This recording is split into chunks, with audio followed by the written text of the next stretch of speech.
You're watching The Good Front End Show, a podcast that gives you a weekly dose of inspiration and insights from GFED's technology leaders and engineers. Join us as we explore ideas that enable technologists, marketers, and organizations create successful commerce storefronts. Let's begin. Hi, welcome back to the Good Front End Show. Today we're going to be talking about composable teams. What is a composable team? How would you describe it? Yeah, I would describe composable team not too different from composable technology, composable architecture.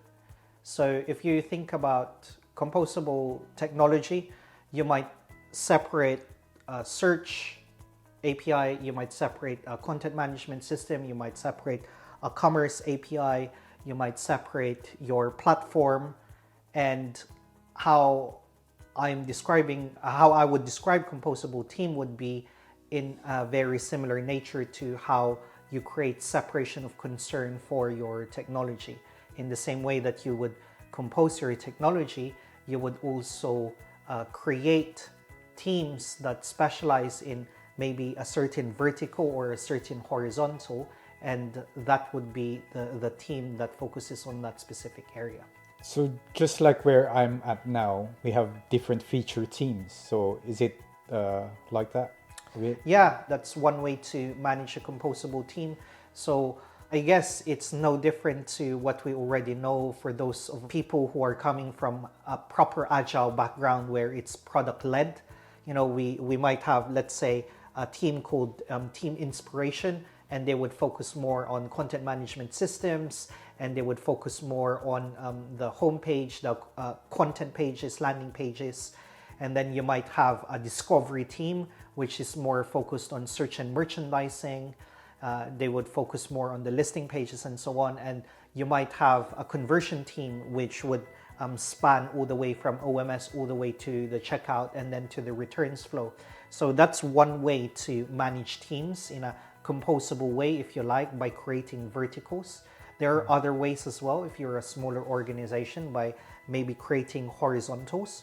But I would say that from a composable perspective, at least for headless, at a minimum, you should create a composable team for the storefront, which focuses mainly on customer experience, and then a team that then focuses mainly on downstream system, maybe focusing more on system design and scalability and so on.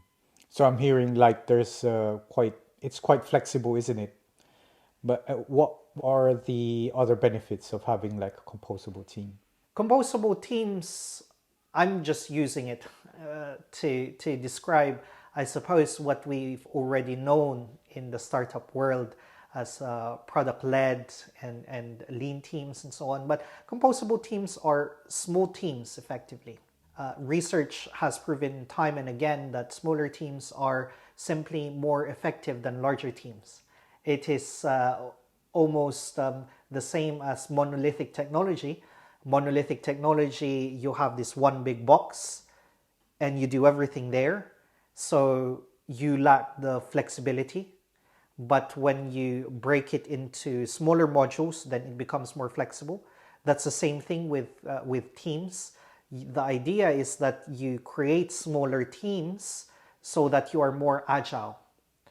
With smaller teams also, you can have multiple different vendors at play, which means that you can potentially have cost savings.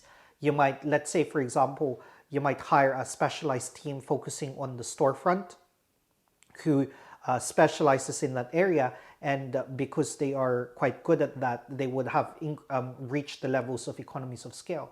For example, GFED would fall in that category, whereby we're quite good already with storefront engineering, creating backend for front-end layers, and so we will always be more cost-effective than any other generalist providers. We will always be cheaper, and I'd be quite surprised if we weren't. And that also falls down to the fact that smaller teams simply have less overhead. If you think about it, if you have this large system integrator, they have so much overhead just to get things going. Whereas if you have smaller teams focusing on certain areas, there are less overheads, and also they are specialized in those areas, which also means that management and measurability of those teams are a lot easier to do.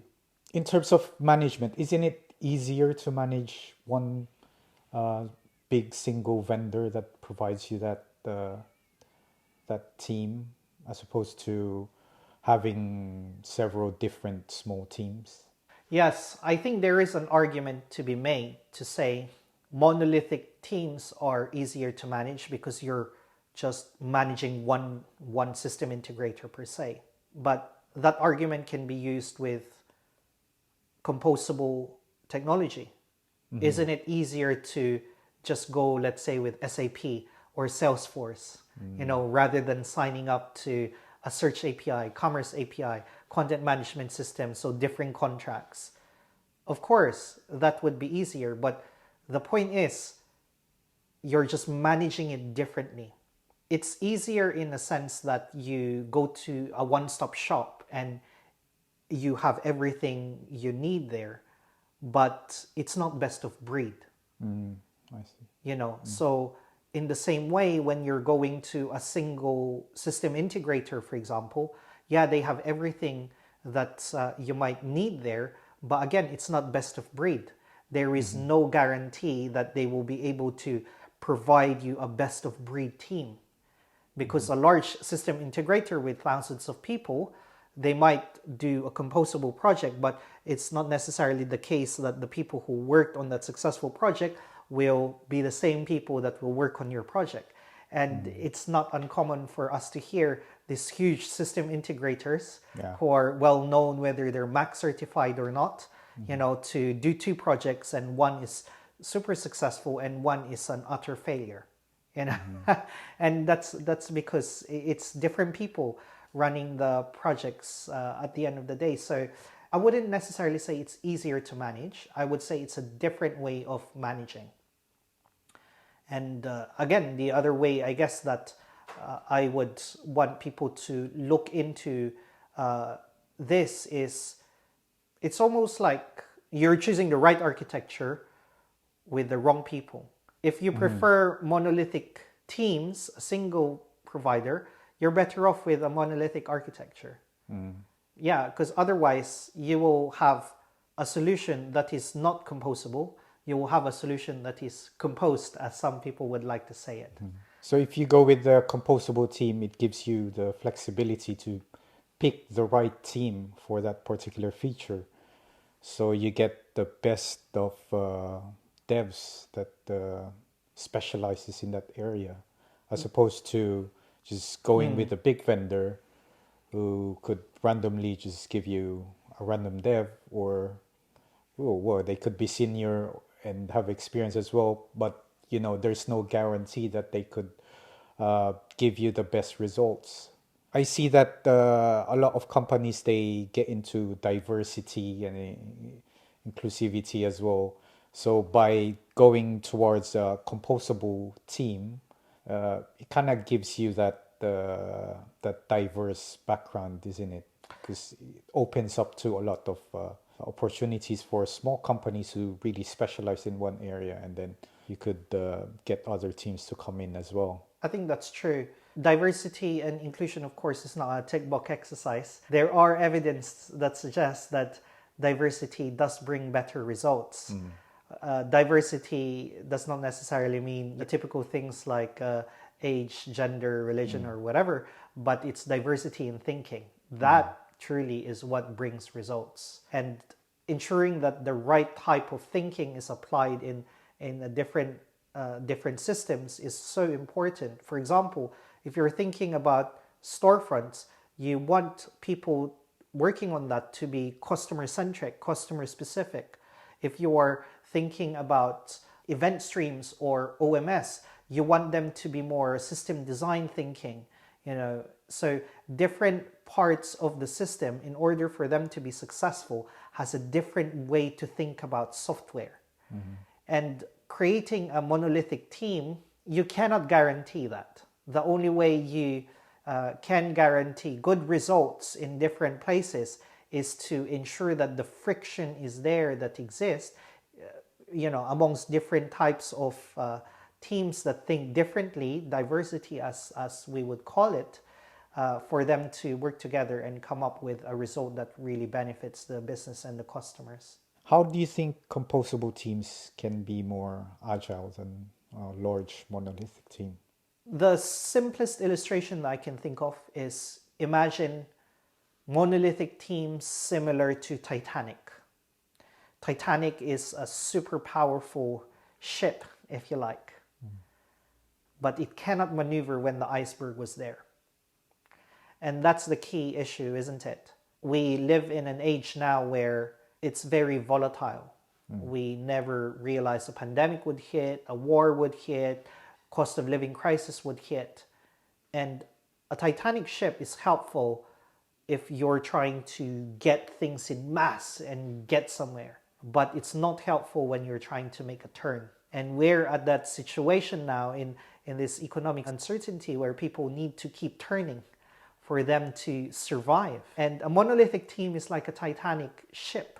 It cannot turn because it's too big. A composable team, a smaller team, an agile team is a lot more like speedboats. A small team, a speedboat is able to see the iceberg and turn easily because there's less overhead and there's less people, and the risk is distributed because you will have multiples of speedboats as opposed to having just one large Titanic. Sure, it is easier to perhaps manage a huge Titanic ship because there's only one ship, but then when it goes wrong, it completely goes wrong. So it's kind of like a micro front-end app, right? So one area could go down, but the rest of the application is still ongoing. Yeah, absolutely. Yeah, it's the same with microservices or federated GraphQL servers and so on. But if you have this big monolithic app, one area goes down, then the whole application goes down. Yeah. What about cost effectiveness? Is a bunch of composable teams much cost effective than a large monolithic team? I think so. I think it largely depends on the type of teams, of course, that you compose. But the key thing here is that organizations have control over their cost. Here's the issue sometimes that many brands and retailers face when they are working with a large vendor. So again, I won't name any specific vendors, but some brands and retailer would have license fees with a vendor, and they are in a vendor lock-in situation because this e-commerce platform that they are paying pretty much has all the things that allows them to operate. And this vendor would charge them license fees, and this vendor can charge them a high penalty if they want to. If the brand or retailer refuses to upgrade because they don't see the benefit in it. That's bad, right? And so Composable helps you because you break down your software and you can have more control over your vendors. That's good. Now, when it comes to teams, to system integrators and so on, however, is that if you carry on with one single system integrator, that is like the same as carrying on with one technology provider. It's like a vendor lock-in, but it's even worse in my opinion, because at least technology is predictable. But a system integrator that is built with people is not predictable because people are not predictable. So if you're in this vendor lock-in situation with a system integrator, in my opinion, that's not the greatest result. Yeah, there's two ways to look at it. If you manage to get a good deal with a system integrator, because of economies of scale, you might be able to get a good deal. The downside to that is they effectively dictate the price to you, right? Because if they have to raise their prices, what choice do you have, right? However, if you did choose to go with a composable team, you can still choose a main system integrator to look after most parts, but you might choose, let's say, a very specialist team to work on certain parts. Or there might be parts of your technology stack that are not so important to you, so you would choose a very cheap provider. So with a composable team, you can choose a vendor that is a specialist, of high quality, of high cost, and you can also choose a generalist provider of low cost, and then you can have a system integrator also who can do all the other bits.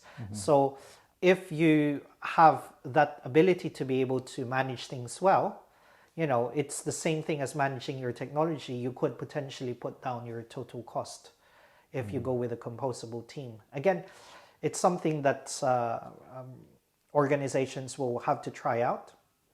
But at a minimum, I would say that at least working with smaller team like GFED or other organizations like us, because we're small, we don't have a lot of overhead, so we would always be cheaper than larger system integrators. And just thinking about low-cost providers, it doesn't necessarily mean that you would end up with a low cost, because it comes with quality as well, isn't it? So let's say you give it to a low-cost provider, the guarantee of the code quality, you never know. It might come up with loads of bugs, and then you have to extend your contract because of that. And Yes, yeah. and in the end, it costs even more than Yes, having yeah. a high quality provider. I think you're right. What I was meaning more is sometimes you might have a system that you don't necessarily see as a top priority. And so you might accept the risk that there will be more bugs for that specific system. Let's think, for example, let's say you want to create like a loyalty program. And loyalty is something that you might want to do because you're ticking a box, but not necessarily important to your organization, So you might hire a low-cost provider to do certain things on loyalty, to do a tick box exercise, but you accept some level of risk. At the same time, you might choose, like for your storefront, because it's your customer touch point, it's where your brand is communicated to your audience, you might choose a smaller specialist team of higher quality, to work on that, as opposed to getting like a generalist provider. For storefronts, you might want to have a specialist front-end team to be working on it. And in terms of measuring productivity, how do you think composable teams differ with larger teams? It's no different to software, I would say. If you have a large piece of software, it is very hard to debug. Let me put it this way. It's a common problem for many organizations whereby, let's say they want to make a release, they want to make a change to their checkout, but there is an issue with their listing pages, and so it blocks the whole release. That's like the monolithic thing. And it's so hard to know how to measure exactly what's going on because they're all so interrelated. It's like this big black box. However, if you are creating composable teams, let's say you have like a discovery team, an inspiration team, a conversion team, a technical platform team, you can easily see, okay, this team is producing this amount of work, this team is producing this amount of work, this team is producing amount of work, and you can see for different teams, because they're smaller, which ones are performing and which ones are not. You can objectively say, oh, this part of the application is a lot more performant than this one that this team has created. Why is that? You could start asking more questions because you break down your system and your teams into smaller pieces, if you like. And it's a common way to solve a problem, right? If you want to solve a big problem, the simplest way to solve that is to break down that big problem into smaller problems and deal with it one by one. That's what smaller teams give you. A composable team allows you to break down a big problem into smaller chunks, and you can easily measure it, whether each of those composable teams are working or not. So just to summarize what I understood, composable teams are more agile, they're more cost effective, but it requires a different way of managing it compared to a big monolith team. Did I miss anything out? Now, I think that's a fair summary. Just to touch on that point about a different way of managing it, just because I don't think I was very clear on that. I would say that composable architecture is a bit like implementing a democratic government in a country, and a monolithic architecture is a bit like implementing, say, a communist government, if you like, or a heavy-handed leadership government in a country. Monolithic would be more heavy-handed leadership, and the leadership is in one place controlling the whole piece. Whereas composable architecture is more like a democratic government, if you like, with smaller pieces. So when you are moving from this monolithic type of managing to a composable architecture, it is important to think that the way you manage these projects are different. It's a bit like putting a democratic government into a country like China. It doesn't necessarily work straight away. So you also need the right types of people, not just the architecture. You also need the right types of people to make sure that it works. And I guess with composable teams, it comes with management as well. They come in a complete package. You have different, let's say if you hire a composable team, they have their own management at the same time, as opposed to a big monolithic team, where you'll be given a project manager from another team that doesn't have any background with a feature. Whereas in a composable team, they've already been working together. It's no different to verticals, product verticals, feature teams. Composable teams are basically that. They are the agile best practices, if you like. But with any composable projects, and I'm sure this opinion is shared by many who espouses composability, is that there has to be ownership from the brand or retailer that is implementing composable. What I mean by that is that the ideal scenario should be that you've got the brand or retailer having control of the program. And then they hire a composable API.